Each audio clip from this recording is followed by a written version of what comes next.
JoAnne Bland was born in 1953 into a world defined by the harsh, unyielding lines of Jim Crow. Growing up in Selma, Alabama, her earliest memories were not of carefree play, but of the calculated indignities of racial segregation. For a young JoAnne, the world was divided into places she could go and places she was forbidden from entering. The simple act of wanting a soda at a lunch counter or a seat at a theater was a political minefield.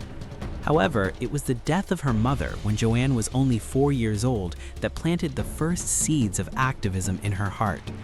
Her mother died in a colored hospital that lacked the necessary medical resources, a tragedy JoAnne later realized was a direct result of systemic neglect. This loss instilled in her a precocious understanding that the laws of the land were not just unfair, they were lethal. By the age of 7, guided by her grandmother's fierce resolve, JoAnne began attending meetings at the Tabernacle Baptist Church. While other children were learning nursery rhymes, JoAnne was learning the philosophy of nonviolence and the logistics of grassroots organizing. She became part of a generation of child soldiers in the struggle for dignity, realizing early on that if the adults were too vulnerable to lose their jobs by protesting, the children would have to lead the charge. The youngest freedom fighter, jails and justice. By the time JoAnne was 11 years old, she had already been arrested 13 times. It is a staggering statistic that speaks to the intensity of the struggle in Selma. To the local authorities, she was a nuisance. To the movement, she was a symbol of an unbreakable future. Each arrest was a rite of passage.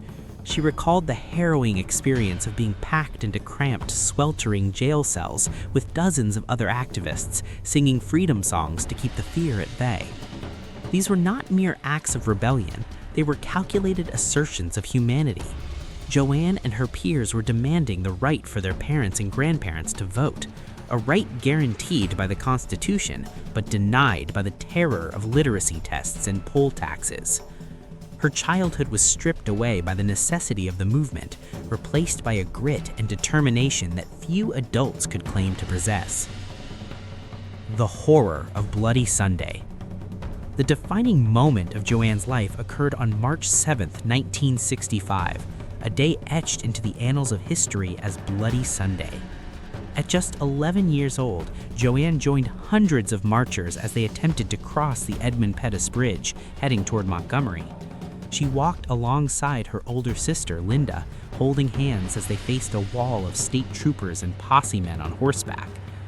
The violence that followed was a nightmare captured on film and broadcast to a horrified nation. As the troopers lunged forward with tear gas and nightsticks, the air became thick with chemicals and screams. JoAnne witnessed the unthinkable. Her sister, Linda, was brutally beaten by the authorities. JoAnne recalled the sound of the clubs hitting flesh and the sight of her sister's blood staining the pavement. In the chaos, she thought her sister had been killed. That trauma did not break JoAnne. Instead, it solidified her lifelong commitment to the cause. She realized that day that the bridge was not just a structure of steel and concrete, but a threshold between the old world and a new one that they would have to build with their own hands. Building the sanctuary of memory. As the civil rights movement shifted from the streets to the halls of legislation, JoAnne Bland refused to let the fire die out. She understood that while laws could change, hearts and minds required constant education. She spent the middle decades of her life ensuring that the foot soldiers, the nameless thousands who marched alongside icons like Dr. King, were never forgotten. She became the co-founder of the National Voting Rights Museum and Institute in Selma. This was not just a building, it was a sanctuary for the stories of the marginalized. JoAnne curated artifacts, recorded oral histories, and personally guided thousands of visitors through the exhibits. She had a unique ability to make history feel visceral. When she spoke about the bridge, you could almost smell the tear gas. When she spoke about the jail cells, you could feel the cramped walls. Her work ensured that Selma remained a site of pilgrimage for anyone seeking to understand the soul of American democracy. A life of service, Foot Soldiers Park. In her later years, JoAnne's vision expanded towards the future with the creation of Foot Soldiers Park. She recognized that the youth of today faced their own bridges to cross: voter suppression, economic inequality, and systemic injustice. The park was designed to be a place of both remembrance and activation. She spent her final decades traveling the country and the world, lecturing at universities and community centers, always carrying the same message: you are never too young to change the world. She became America's conscience, a living link to a pivotal era who refused to sugarcoat the past. She was often critical of the Disneyfication of the movement, insisting that the grit, the blood, and the genuine terror of the 1960s be acknowledged so that the victories could be truly appreciated. She lived to see a Black president and the rise of new social justice movements, often serving as a mentor to young organizers who sought her wisdom. The Final Crossing: Death and Legacy. JoAnne Bland passed away at age 72, leaving behind a world that is fundamentally different because she lived in it. Her death marks an end of an era as one of the last living witnesses to the bridge crossings of 1965. However, her passing is perhaps the wrong word. JoAnne Bland simply completed her final march. Her legacy is not found in statues or plaques, but in the millions of people who now cast ballots because she and her family braved the clubs of Selma.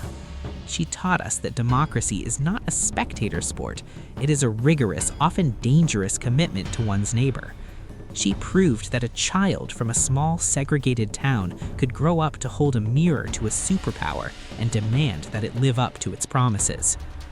Rest in power, JoAnne Bland.